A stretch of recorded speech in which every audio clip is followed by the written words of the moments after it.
Naman, andyan si Super Marco, andyan din itong si Gosay. Parehas linking power. Oh! Pero bibigyan nila itong si Light habang hindi na ata makakatakas. Pero napakakunat.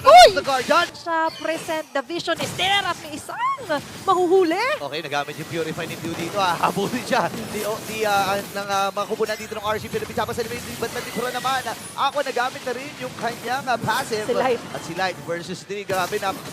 Versus 3 yan. Kasi kasama pa nga yung Eternal Guard. Si Pew ay inilalayo. Binubugaw lang niya. Pre, ilayo mo yan sa akin. Ilayo mo yan sa akin. Inaamol pa rin siya ng ilaw dito. Habang dun sa may bandang itaas. Sinala sa RSG Philippines at meron pang konting showdown.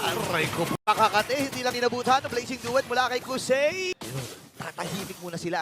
Ay, may flicker tapos implosion play! Pansamantala pala yung tahimik na yun. At si Iran versus Kanti. Si Retribution ang ginamit. Pero may outplay yata na magaganap. Wala. Walang mamamatay kundi si Aqua lang. May implosion. Pero sa ngayon, ito na yung tunay na parang nag-aambahan muna. Tsaka parang hindi nila alam yung definisyon ng isang salitang tahimik. Wala yun. Lalaban na naman talaga. Because hindi lang umabot doon.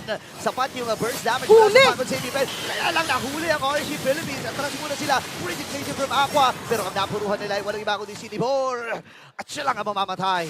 Anong force on our errors? Walang magkaka-error dito sa pamilyang to. And Falco Safety Brent, they want more. Nandun yung thought. But the beauty of Fafani, kaya niyang umatras para doon sa ganung klaseng sitwasyon. At ngayon sa may bandang kanto, may nag-aabang na naman ng mga tropa. Ito na nga ba yung Diluvio para sa Falcon Safety Brent? May trigger pa siya dito si Ogwe, pero dadali lang din sa may gilid. Light ay napakunat lang talaga! Ay! And Kapitan Pew makakakuha ng kanyang ulang kill. Pero hindi pa tapos ang laban na ito. Kasi si Kusei, mag-inay sa target nila. Hindi naman din yung pathway. Pero may BMI out. Ankle breaker. Kakayanin pa ba? May energy pa dito si Kyle TZ. But not for long. Dahil isang hampas na lang. Buhay pa rin. Hindi na susugod si Flap. Dito yun, pero ang mahirap na parte ay si Zeta pa nakagad si Libor. Sabi mga cable play, pero kaya pa rin tibayan na nilibig agad yung buhay ni Light. Dito na yung implosion. Ay, Sinibor na naman nahuli na naman! Si Aqua naman. Nagamit niya kagad yung Pride of Fight sa kanyang passive. At mamamatay kagad yung setup mula dito sa team RSG. Same with Nibor. 3v5 kung di na tumutumba lahat ng mga katorehan dito ng RSG Philippines. Pero may nangyari pa dito sa baba. Super Marco versus Iran. Flicker out muna kay Super Marco. Sabay-sabay ang pag-angati sa may bandang taas. Naglatag pa ng carpet! Ito na yung pressure. Kasabay pa nga ng implosion. Ako delikado atin dito pa sa evento na pagkakataon. Ang raid mula sa RSG. Double kill mula kay Lad. Same with Aqua. Nakatatlo na kaagad dito ang kumula ng RSG Philippines. Apat na kanilang itutumba. May naman, depensa ang kanilang gagawin. Medyo malayo si Pew sa mga kaganapan na yon.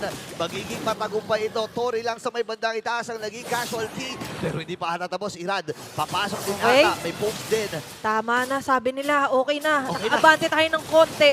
Apat ang napatumba nila sa peace. Ito yung sinasabi ko kanina na hindi mo dapat maliitin ng RSG Philippines. Andito ang Raiders. Ano yung task force? Ano yung O-plan nila ngayon? Doon pumapasok si Light. Kaya nga nila itinatalagan nila si Libor na pang frontline. Pero sabi nila, sige si Light pala ang ilaw. Ay, Gino! Pupuntihin ang agad natin yung 5 members mula sa Falcon Safety Brent na nagtulong-tulong para lang patumbahin. At puntihin itong Light na ito. Ngayon ay napagkaroon ni Glorious Patrick. Nahabol! And this time ay nahatak din. Ano yung burst from Iran pero hindi niya pipigilan. Nahuli pa si Iran! Hindi niya pipigilan niya itong si Iran.